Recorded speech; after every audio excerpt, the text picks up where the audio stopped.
לו סניף עם הרבה מהומות. ושם בנים ובנות, בעיקר משבט מעלות, שמדברים שטויות ועושים בעיות.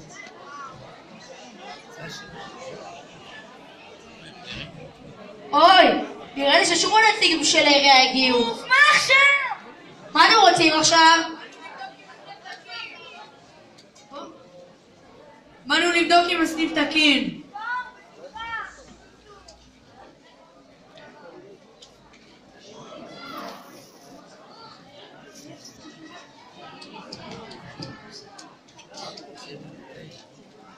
אני אורנה, מנהלת מחלקת החינוך, מחליטה בזאת לסגור לכם את הסניף. למה? אנחנו חושבים שחסר משהו בסניף הזה, המצב הזה לא יכול להמשיך להתנהל.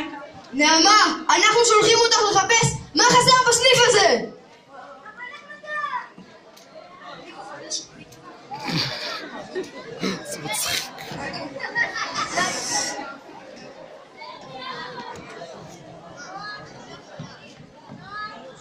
שואלים אותי למה אני רואה את זה? אני אגיד להם כי כואב לי ידיים. לא, זה בסדר.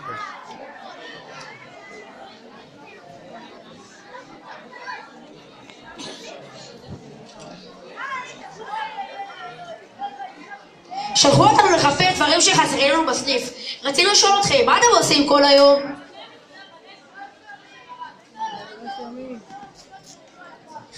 אחלה חיים שלכם.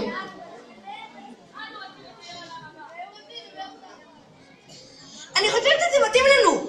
תראה כמה תוכן לומדים, לא מדהים? זה טוב, אבל לא יודע, עדיין חסר משהו.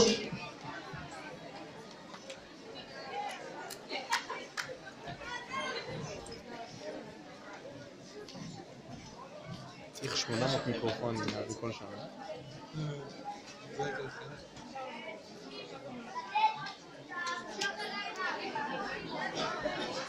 באים, יש לו מיקרופון בעד.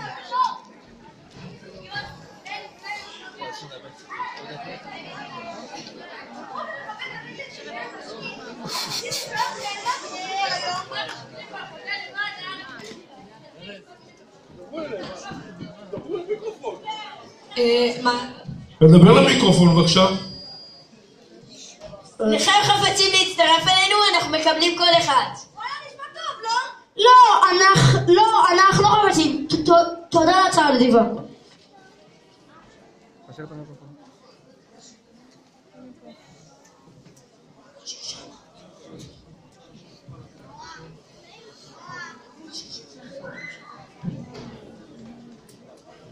היי, תראה, אולי הם יוכלו לעזור לנו? עזבי, לא נראה לי חיפושים שיעזרו לנו. בואי ננסה. מה נשמע? הלו, מה הלו"ז? כן, החלום שתוכלו לעזור לנו. שלחו אותנו לחפש דברים שחסרים לנו בסניף, אז רצינו לשאול אתכם, מה אתם עושים כל היום? מה אנחנו עושים? מה שאתם רואים. לא הבנתי. מה שאנחנו עושים זה לילות בחיים, עזבו איתכם שטויות. למה צריך להסתבר בשאלות של מה לעשות שאפשר פשוט לא לעשות כלום? שנייה, אז במה זה בעצם אתם צריכים את העזרה שלנו? לא הבנת, הם רוצים להיות כמונו ולא לעשות כלום. נו, אז למה אתם מחכים? בואו, אוהבים סטטיק? אנחנו צריכים לחשוב על זה. שוב חושבים אלה. אמרנו לכם כבר, עזבו אתכם לחשוב. טוב, היה ממש נחמד להכיר אתכם, אבל אנחנו צריכים ללכת. כן, גם אנחנו. יש משחק! נו, עזרו לך! תכל'ס, יש מה ללמוד מהם, הרי גם אנחנו חיים בכיף זה חשוב, לא? ליהנות זה אחלה, אבל אי אפשר כל היום, צריך גם תוכן. נכון, אבל יש לי טכניקה מדהימה, לא מעט. תכלס, חשוב ללמוד תורה כמו אצל החרדים, וחשוב גם לעבוד כמו אצל חילונים.